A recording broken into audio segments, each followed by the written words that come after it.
Houses in the Sun City are a hot commodity.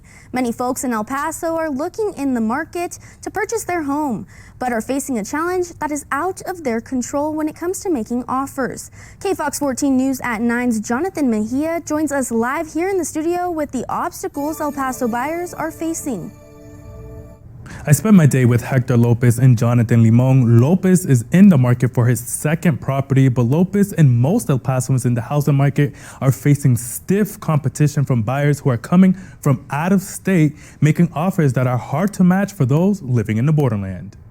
This is a hot house. Like I mean, there was a whole family waiting outside. Right. Yeah, that's what I was telling him, that it's probably the first house that is like really presentable. Like, that's the reality for many buyers who are in the market for a house in El Paso. Jonathan Limon and his client, Hector Lopez, spent the day looking at homes in Northeast El Paso. things have just been getting kind of worse and worse. Prices have gone off the roofs. Interest rates are obviously super high still. And then competition. It's very hard to find a good house, and then even if you do, you have a lot of people, trying to move into that property. And the El Paso housing market is faring well. There's a lot of things that the borderland offers that attracts both El Pasoans and outsiders to want to buy a home here. We still have people that are coming from other places to invest in El Paso because the market is so much cheaper here than it is where they are. Rick Snow is the president of the Greater El Paso Association of Realtors, and aside from El Paso having a lower cost of living, realtors say Fort Bliss Military Station is a big reason why the market remains strong compared to the rest of the country. Always have a healthy real estate market. You're going to have an influx of people PCSing here and also PCSing out of here.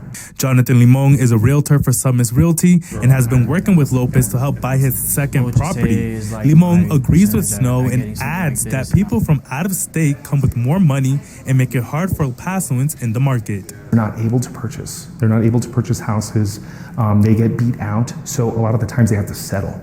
So they either have to settle for maybe a more expensive house that has been sitting on the market for a little bit longer. It's something that Lopez is experiencing firsthand. I'm just having to play the waiting game and just waiting to see, which property makes sense, what property I'm able to even get my foot into, the doors to even make an offer. While many El Pasoans find themselves getting outbid, experts say there's still hope. They can prepare a little more. They can put a little bit more money aside.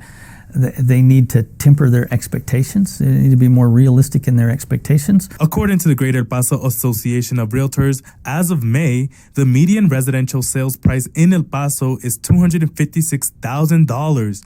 Snow says the future of the market is hard to predict, but says he sees more of the same, higher prices and more competition, but still encourages buyers to make the investment now. It is still the best time to buy in the next 5 years, probably. I think we're still going to see prices continue to rise.